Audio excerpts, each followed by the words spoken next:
नमस्कार दोस्तों, स्वागत है आपका आज की एक और नई वीडियो के अंदर।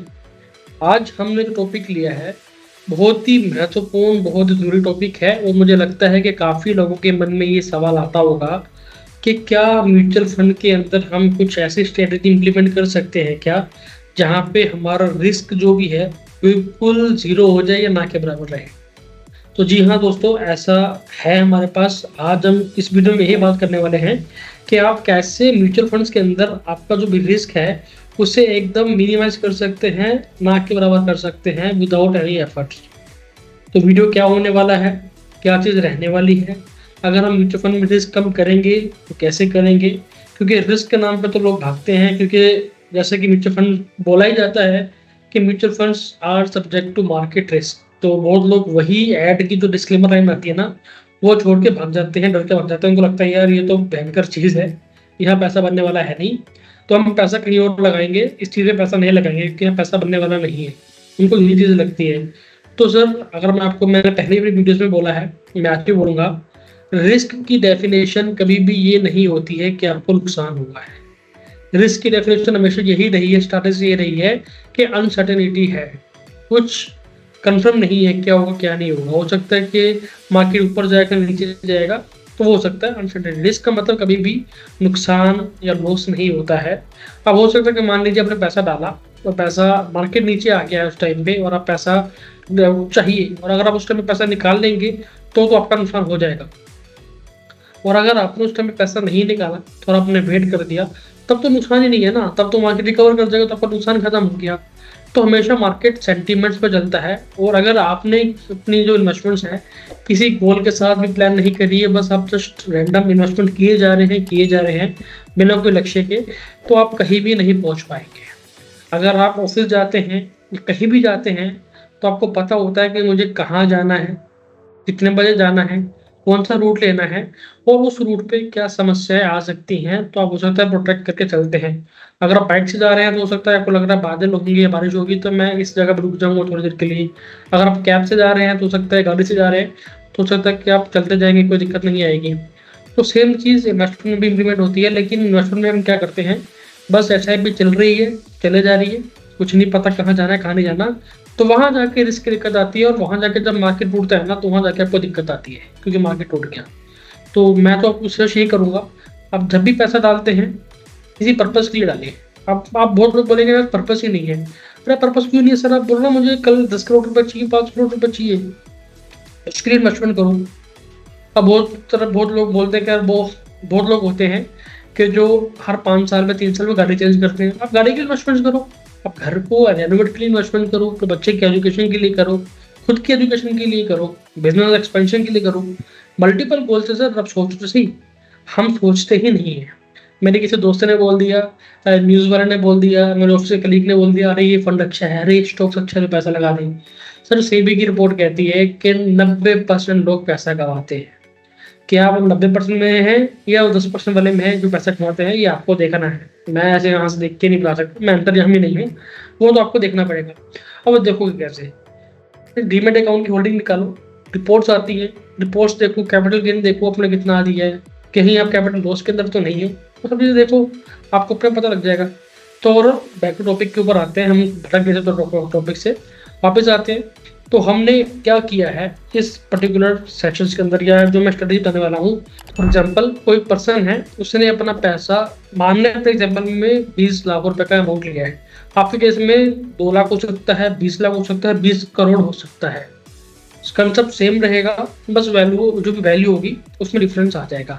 हमने अपने एग्जांपल में 20 लाख का एग्जांपल लिया है। अगर कोई व्यक्ति 20 लाख रुपए इन्वेस्टमेंट करता है 1 जनवरी 2014 को, मैंने बैक डाटा लिया है, फ्यूचर का मुझे नहीं पता क्या होगा क्या नहीं होगा, मार्केट को पता है एज यूजुअल, लेकिन मैंने पास्ट में जो हुआ है मैं उसके बेसिस पे बना के दिखा रहा हूँ। तो अगर हम पास्ट में 10 लाख रुपए इन्वेस्टमेंट किया होता और हमने ये स्ट्रेटेजी इंप्लीमेंट करी है, तो आज हमें कितना फायदा हो रहा होता है। बिल्कुल रिस्क, कैपिटल रिस्क की बात कर रहा हूँ मैं, हमें कैपिटल बिल्कुल प्रोटेक्ट करने के बाद। तो स्ट्रेटेजी भी मैंने क्या किया, मैं आपको सिंपल बताता हूँ। मैंने 20 लाख रुपया एक लिक्विड फंड या एक आर्बिट्राज फंड में डाल दिया है। दोनों का कंसेप्ट सेम रहता है, बस टैक्सेशन का इशू आता है। यहाँ पे कैपिटल आपका प्रोटेक्ट रहता है मोस्टली फॉर केसेस, बिकॉज ये आरबी सिक्योर बॉन्ड्स में या सिक्योर डिबेंचर्स में डेट इंस्ट्रूमेंट में पैसा लगाते हैं। अब मान के चलो 20 लाख रुपए लगा दिया किसी एक आर्बिट्राज फंड में, तो वहां पे मुझे हो सकता है 5-6% का रिटर्न मिल रहा है। तो मुझे उस पर जो प्रॉफिट मिल रहा है ना, मैं उस प्रॉफिट को वहां से निकाल के आपका एक हाई रिस्क इक्विटी फंड में पैसा डाल दूंगा, हाई रिस्क इक्विटी फंड के अंदर। अगर मैं ऐसा करता हूँ तो इसके अंदर क्या हुआ, मेरा रिस्क खत्म हो गया। तो मेरा जो 20 लाख था, तो 20 lakh as it is secure है, वो 20 लाख से नीचे नहीं जा रहा है। वो जो भी उस पर इंटरेस्ट कमा रहा है उसको कुछ परसेंटेज मेरी एसटीपी हो रही है इक्विटी फंड के अंदर। इक्विटी फंड अपने हिसाब से चलता रहता है, आपको पता है हाई रिस्क होते हैं। हाई रिस्क मतलब, रिस्क का मतलब वही मैं बता रहा हूँ, वोलेटिलिटी। तो जो वोलेटिलिटी वाले फंड्स होते हैं वो ऊपर नीचे भी करेंगे, लेकिन पैसा भी बना के दिया है। तो ये कौन सा फंड है, क्या चीज रहने वाली है, वीडियो में अभी देखिएगा। मैं आपको स्क्रीन शेयर करके रियल डाटा दिखा रहा हूँ कि पास्ट में इसने एक्चुअल में कैसे काम किया है। देखिए, फ्यूचर का गारंटी मैं नहीं दे सकता, मुझे अलाउ भी नहीं है देना, तो किसी को पता भी नहीं है फ्यूचर में क्या होगा। हम, आप और मैं, जितने भी लोग हैं, हम अपने रिस्क प्रोफाइल के हिसाब से पैसा लगाएंगे ना, इन्वेस्टमेंट करेंगे ना गोल्स के हिसाब से, तो मैं आपको गारंटी दे सकता हूँ या आपको मैं एश्योर कर सकता हूँ कि आप कभी दुखी नहीं होंगे। सिंपल सी बात है। तो चलिए फटाफट स्क्रीन शेयर करते हैं और देखते हैं कि क्या चीज़ रही है, कैसे क्या होने वाला है। तो ये आपको स्क्रीन विजिबल है। यहाँ पे हमने क्या किया है, 1 जनवरी 2014 को मैंने 20 लाख रुपया किसी एक फंड में डाल दिया है, जो कि आर्बिट्राज फंड है। फंड का नाम अगर आपको चाहिए तो चैनल को सब्सक्राइब कर दो प्लीज़। वीडियो बनाने में टाइम लगता है, मेहनत लगती है, और मैं चाहता हूँ, और मैं आपको एजुकेट करना चाहता हूँ ताकि आप अपना पैसा बेटर तरीके से मैनेज कर सको। अगर चैनल को सब्सक्राइब नहीं किया है तो प्लीज़ चैनल को सब्सक्राइब कर दो, वीडियो को लाइक कर दो, वीडियो को शेयर कर दो। फंड का नाम चाहिए तो थोड़ा वेट करो, फंड का नाम भी बताऊंगा, लेकिन कोई भी रिकमेंडेशन नहीं होगी, वो फंड की कोई भी रिकमेंडेशन या गारंटी नहीं है। मैं जस्ट एजुकेशनल पर्पज के लिए मैंने बनाया है, और मैं ऐसे सीरीज बनाने वाला हूँ। ऐसे ही फंड्स को पिक करूंगा मैं जिन्होंने पास्ट में परफॉर्म किया है, उनकी परफॉर्मेंस क्या रही है। अब हो सकता है कि फ्यूचर में परफॉर्म करे ना करे, मुझे नहीं पता, भगवान को पता है। मैं आपको बस बता रहा हूँ कि पास्ट में कैसा हुआ है, तो अगर आप फ्यूचर में ये स्ट्रैटेजी इंप्लीमेंट करते हैं तो क्या होता है। मैं सिर्फ आपको कंसेप्ट समझा रहा हूँ कि कंसेप्ट कैसे काम करता है। आई होप आपको आइडिया लग गया होगा मैं क्या कहना चाहता हूँ। आप फिर से देखते हैं स्क्रीन पे। तो मैंने 20 लाख डाल दिए और मुझे 20 लाख में क्या हुआ, 1,50,000 मेरे को यूनिट्स मिल गए। अब क्योंकि इतने यूनिट्स इसलिए मिले हैं क्योंकि उस टाइम पे एनएवी जो था वो 13 रुपये के आसपास का था। अब ये जो दो चार्ट्स होंगे, एक चार्ट तो ये है जहाँ पे आर्बिट्राज फंड है, और ये एक मैंने लिया है हाई रिस्क की म्यूचुअल फंड। हाई रिस्क की मतलब हाई वोलेटिलिटी रिस्क की म्यूचुअल फंड लिया है। आप समझ सकते हैं कौन सा फंड होगा, नहीं समझे तो वेट कीजिए, मैं आपको बताऊंगा कौन सा फंड है। अब अगले साल तो नहीं, अगले महीने क्या हुआ, फरवरी के महीने में मेरा 20 लाख तो मैंने दिया है, लेकिन 9,000 रुपये मैंने वहां से निकाला है। 9,000 रुपये अब निकालने के बाद मैंने क्या किया, वो 9,000 रुपये मैंने ट्रांसफर कर दिया इस वाले फंड के अंदर, यहाँ पे जहाँ पे मेरे को 11 रुपये का एनएवी था और मेरे को 770 यूनिट मेरे को मिल गए उसके। सिंपल है, समझ आ गया। 20 लाख डाला, 20 लाख का 9,000 रुपये निकाला। 9,000 निकालने के बाद वो 9,000 रुपये मैंने कैश अपने जेब में नहीं रखा, या मैंने एटीएम अपने बैंक अकाउंट में नहीं रखा, मैंने उसकी क्या करी, एसटीपी करी, सिस्टमेटिक ट्रांसफर प्लान जिसे हम बोलते हैं एसटीपी। वो एक फंड से निकल के ऑटोमेटिक दूसरे फंड में जाएगी। सिंपल सी बात बता रहा हूँ। अब वहाँ पे 9,000 रुपये डाल दिए तो मेरे को वैल्यूएशन 9,000 रुपये के आसपास हो गई। अब ये जो कॉलम है ना, ये एफ कॉलम जो देख रहे हो आप, ये कॉलम वो वाला कॉलम है कि ये आपका जो 20 लाख है, ये एक्चुअल में उसकी वैल्यूएशन क्या रहेगी आफ्टर द एसटीपी अमाउंट। 9,000 निकालने के बाद हमारा पैसा कितना बचेगा एक्चुअल में मार्केट के हिसाब से, वो वाला कॉलम है। और यहाँ पे वो कॉलम है कि हमने कितना पैसा इकट्ठा करा उस चीज के अंदर। अब ये देखो 2015 में देखते हैं, 2015 जनवरी में अभी तक हमने लगभग 1,08,000 रुपये के आसपास हम निकाल चुके हैं, 1,08,9,000 जो भी अमाउंट आएगा।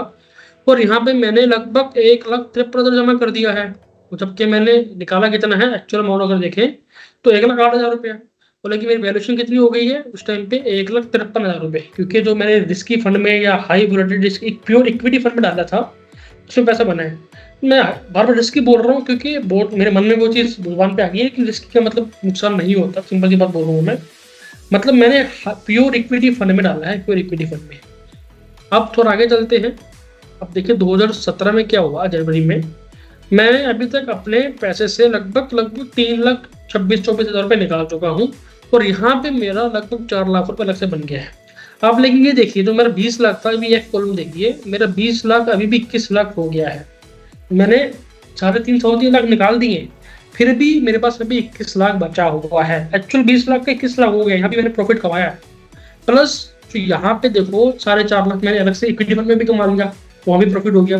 अभी जो इक्विटी फंड में मेरा पैसा आ रहा है, वो वही पैसा है जो मुझे इंटरेस्ट कमाया है आर्बिट्राज फंड के अंदर, वही मैं उसको वहाँ पे मूव कर रहा हूँ।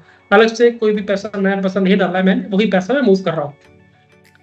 तो और आगे जाते हैं, कोविड के टाइम पे देखते हैं। कोविड सबने देखा है मोस्टली। मार्च 2020 मेरा एक्चुअल लगभग मैंने 6.5 पौने 7 लाख निकाल चुका हूँ अभी तक, और 21,97,000 रुपये अभी मेरी आर्बिट्राज फंड की, मेरा जो डेट फंड है उसकी वैल्यूएशन अभी है। इक्विटी फंड की वैल्यूएशन मेरी है लगभग 9 लाख रुपए के आसपास। अगर दोनों को टोटल करूँ तो टोटल आपका लगभग आएगा 30 लाख रुपए के आसपास हमारी वैल्यूएशन अभी दोनों की है, अगर मैं दोनों को क्लब कर दूँ, क्योंकि मैंने तो 20 लाख ही दिया है और तो मैंने पैसा डाला ही नहीं है उसके अंदर, बाकी बस वो एसटीपी करी है मैंने। तो रिसेंट की बात करते हैं 2025 अप्रैल की, क्योंकि ज़्यादा लंबा मैं वीडियो करना नहीं चाहता हूँ। 2025 में क्या हुआ, लगभग मैंने अभी लगभग 11.5 लाख 11.25 लाख रुपए निकाल चुका हूँ, और उसके बाद मेरे पास अभी 22,25,000 रुपये मेरे पास है। 22,25,000 अभी मेरे पास है।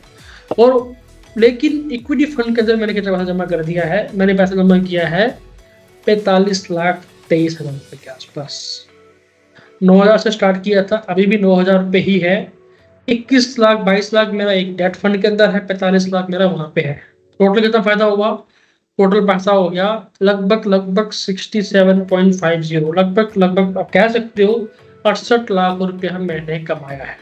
20 लाख रुपए दिया, 68 लाख रुपए कमाया, जिसमें कोई भी रिस्क नहीं लिया, कुछ भी नहीं किया, आराम से मेरा पैसा बना है। मैं माइंड फ्री, टेंशन फ्री होकर एक्चुअल में रिटर्न देखें तो मेरे को जो आर्बिट्राज फंड की रिटर्न आई है वो आई है 6.27%, लेकिन वही दूसरा फंड है, वहां पर मेरे को रिटर्न आया है 22.05%। अगर मैं इनकी एवरेज निकालूं तो एवरेज कहीं तो भी 15%, 14% के आसपास की बैठती है। अब ये देखिए, रिस्क फ्री कह सकते हो इसको, रिस्क फ्री है, बिना रिस्क लिए आपको 14.5% रिटर्न मिल रहा है। ऐसा रिटर्न कहाँ मिलता है आपको, कहीं नहीं मिलता। बस वही होती है, आपको स्ट्रेटजी सही तरह से लगानी है, दिमाग से तरह से लगाना है, तो पैसा तो बनता ही बनता है मार्केट के अंदर। और हम डेट पीरियड क्या लिया था, डेट जिस तरह बताया, जनवरी 2014 से लेके अप्रैल 2025 तक का हमने टाइम पीरियड लिया था ओवरऑल। तो आप देख सकते हो कि किस तरह से हमने अपना म्यूचुअल फंड का जो मार्केट रिस्क होता है, जो टैगलाइन आती है, mutual funds are subject to market risk और इसकी रिलेटेड डॉक्यूमेंट्स केयरफुली, ये हमने लगभग जीरो कर दिया। समझ रही हो आप, जीरो कर दिया है। तो ये स्ट्रेटजी है। आप अगर आपको इसके बारे में ज़्यादा जानना है, कुछ पूछना है, तो मुझसे कनेक्ट कर सकते हैं। नंबर स्क्रीन पे आ रहा होगा, ये व्हाट्सएप ग्रुप है, उससे बात कर सकते हैं। अगर आपको म्यूचुअल फंड में कुछ समस्या आ रही है, कुछ समाधान नहीं मिल रहा है, तो आप मुझसे म्यूचुअल फंड के बारे में पूछ सकते हैं।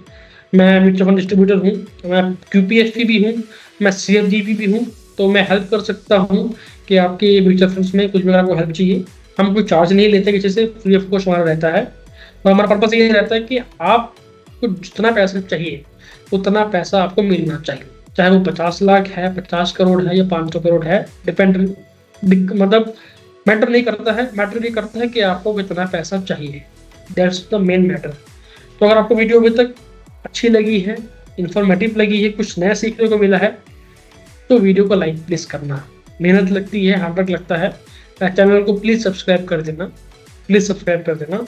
और अपने फ्रेंड्स के साथ, कलीग के साथ वीडियो को शेयर कीजिए, जो कि म्यूचुअल फंड में इन्वेस्टमेंट नहीं कर रहे हैं, ताकि उनको डर लगता है कि mutual funds are subject to market risk. ये actual mutual fund are subject to market risk, लेकिन तो है, वोलेटिलिटी का रिस्क है, नुकसान का रिस्क नहीं है।